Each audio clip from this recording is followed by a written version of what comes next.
Bueno, 7:16 minutos, esa es la hora en el territorio nacional de la República Argentina. En lo local, creo realmente que la política de Mar del Plata se enfrenta a un auténtico desafío que tiene que ver con el hecho de la presentación de una iniciativa privada por parte de la empresa Estrans, una empresa con un alto nivel de reconocimiento en el área del trabajo de rellenos sanitarios.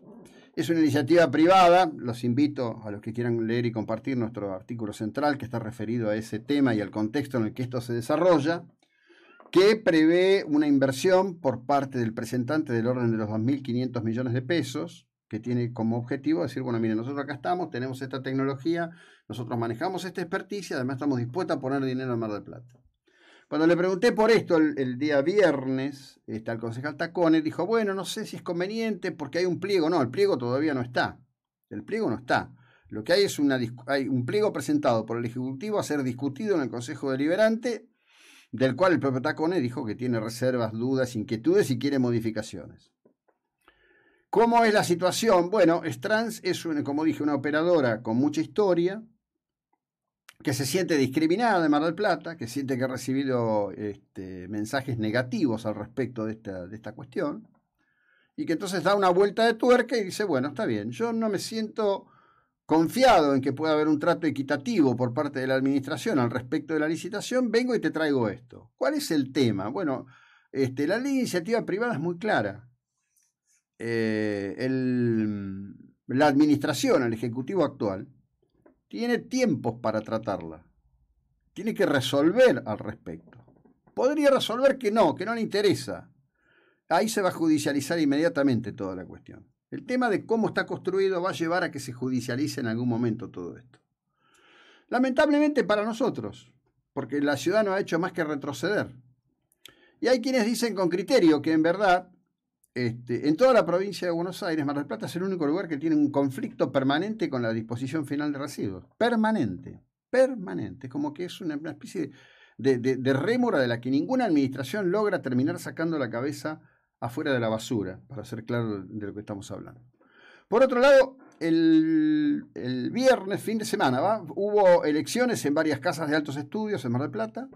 Una elección muy importante de ATL, una agrupación de jóvenes liberales que están, de algún modo aupados desde el PRO Mar del Plata, obtuvieron el 20% en la Facultad de Humanidades.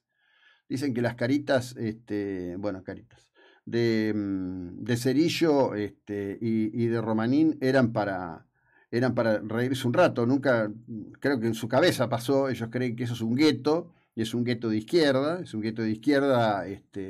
revolucionaria, los revolucionarios le hacían entre comillas pro-cubano, del club del Rolex, y que esto no podía pasar nunca. Una demostración de que hay ciertamente un cambio de signo, que ese cambio de signo está presente en la evolución cultural que está haciendo la sociedad argentina, a tono con lo que está pasando en otros lugares del mundo. Pero el fin de semana fue pródigo en cuestiones muy fuertes. Una de ellas tiene que ver con Patricia Bullrich, altamente ponderada en el día de ayer por Mauricio Macri, que estuvo en San Juan. Ustedes saben que en San Juan el gobernador Uñac está llevando adelante una acción muy peligrosa políticamente, de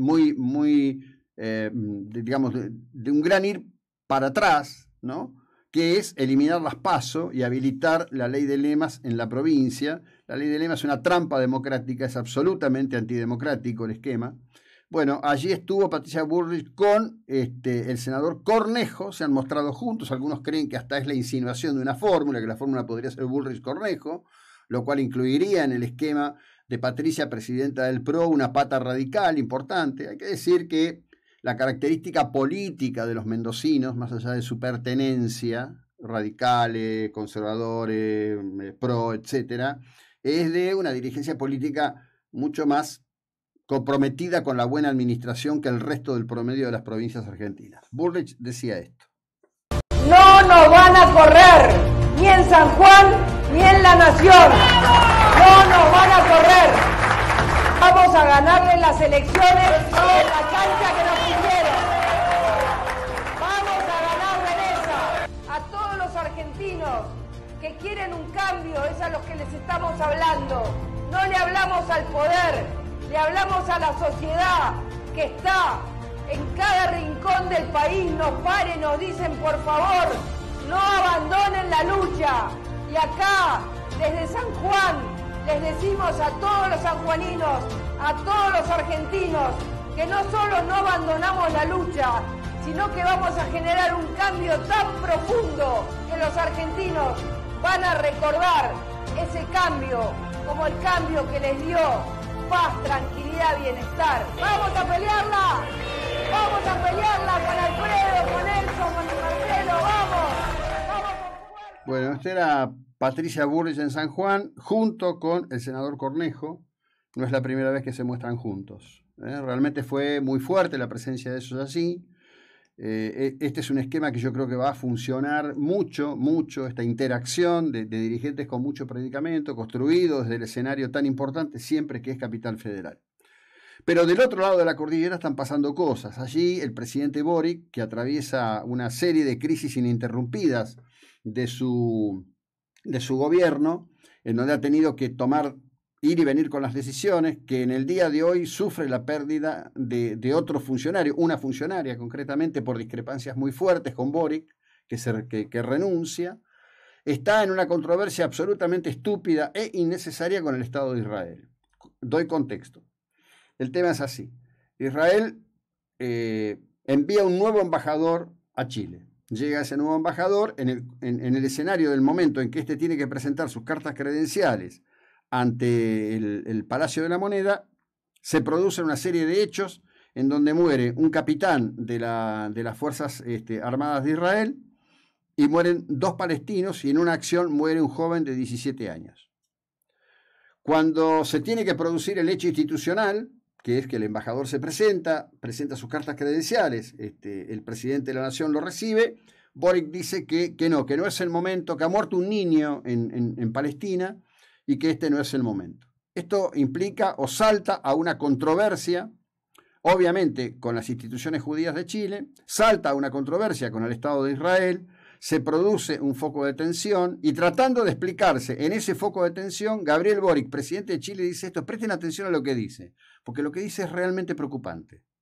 Y quiero también aprovechar la instancia para expresarle a la comunidad judía, que leí la declaración que emitieron, que sepan que como todo chileno y toda persona que vive en nuestra patria, jamás nadie va a ser perseguido ni amedrentado por ni sus ideas, ni sus visiones de mundo, ni su política, salvo por supuesto que rompan la ley, que no es el caso. Así que quiero dar esa tranquilidad. Desde nuestro punto de vista es un impasse que ha sido superado con las declaraciones tanto de la Cancillería como del Estado contraparte. Dice el Estado contraparte. ¿Saben por qué dice el Estado contraparte? Porque estuvo a punto de decir el Estado judío. Boric tiene un largo antecedente de antisemitismo. Largo antecedente. En el día de ayer, como complementario de esto, ¿no?, compartí un rato largo con un querido amigo mío, Ricardo Precioso. Somos amigos de los 8 años, una vida entera. También descendiente de libaneses como yo. Y me hace un comentario de un artículo en Le Monde. Y le digo, mira, yo la verdad no sé qué dice el artículo de Le Monde, pero en general toda la izquierda francesa es profundamente antisemita, es profundamente anti-Israel, ha cometido pecados veniales extraordinarios, como haber facilitado Francia el triunfo de la revolución de los mulá, con el Shah Khomeini al frente, y francamente no tengo empatía con ese tema. Acá lo que hay que decir es que existe allí un declarado estado de guerra. Te podés informar de muchas maneras. Cada uno sabrá y cada uno tendrá su posición. El que quiera buscar y el que quiera ver va a encontrar que lamentablemente y tristemente la organización Hamas, que es financiada por Teherán, por el gobierno de los mulá, la posición de Al Qaeda, y ni que hablar de la posición de ISIS, tiene un punto de confluencia significativo, que es que en las mezquitas y en las escuelas a los chicos se les enseña una prédica de odio hacia el Estado de Israel.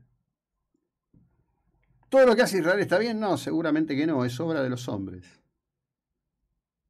Por supuesto que no todo lo que hace está bien, pero lo que ha hecho es desarrollar un sistema defensivo de una eficacia extraordinaria que los líderes árabes deberían de una vez por todas entender que no van a poder superar con acciones de terrorismo, que a las acciones de terrorismo Israel le contesta con una ferocidad que intenta marcar un camino.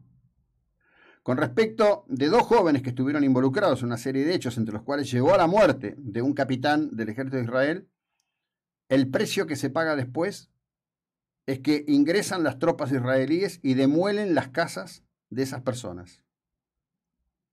No quisiera estar en el lugar de las familias, no quisiera estar. No quisiera estar allí, bajo ningún punto de vista, que el destino me hubiera hecho nacer en ese lugar. Oprimido entre la corrupción de Al-Fatah, el poder de Hamás, la interacción y la lucha permanente dentro de los 2 grupos que se asesinan mutuamente, que esto es los árabes sunitas y los árabes chiíes, o las poblaciones musulmanas, para ser más amplio. Las poblaciones musulmanas que están con el credo chií o con el crédito sunita, que es donde se produce el núcleo más espantoso de la cantidad de muertes que hay en los pueblos en donde predomina el Islam. Y es tan feroz todo esto que el viernes próximo pasado murió una joven de la etnia kurda porque la policía moral de Teherán la arrestó y la llevó a una cárcel porque no tenía el velo puesto, como dicen estos enfermos, que debe llevarse. A esta chica la mataron en una cárcel por no llevar el velo como la policía moral dice que debe ser puesto. La policía moral no está solo integrada por hombres, ¿eh? También hay muchas mujeres que integran la llamada policía moral. La muerte de esta joven ha provocado manifestaciones tremendas el fin de semana en Teherán. Es impactante lo que ha estado ocurriendo allí y hay además otras respuestas, una cantidad de mujeres que fundamentalmente a través de TikTok han mostrado cómo se quitan el velo, cómo prenden fuego el velo, cómo lo queman directamente y se cortan el cabello muy corto, algo que culturalmente es una señal muy intensa, a partir de un hecho de características criminales impulsado por el Estado teocrático de Teherán, que es criminal de su propio pueblo y que baja un mensaje a través de los mulá que el Estado de Israel debe desaparecer de la tierra, y que todos aquellos que lo habitan siendo judíos deben ser asesinados. Un Estado que además no reconoce la Shoah, que es un Estado criminal. Entonces estas estupideces como las de Boric, que además tiene una larga historia en sus tweets de antisemitismo, francamente le hacen un enorme daño, primero a su propio país, y segundo, a la cohesión interna de su propia estructura política. Las palabras de Boric son preocupantes, son muy preocupantes. Y por cierto, siguiendo la información que está publicada en los medios chilenos, queda claro que hay un estado de tensión nada sencillo al respecto de este tema. 7:29 minutos, esta es la 99.9.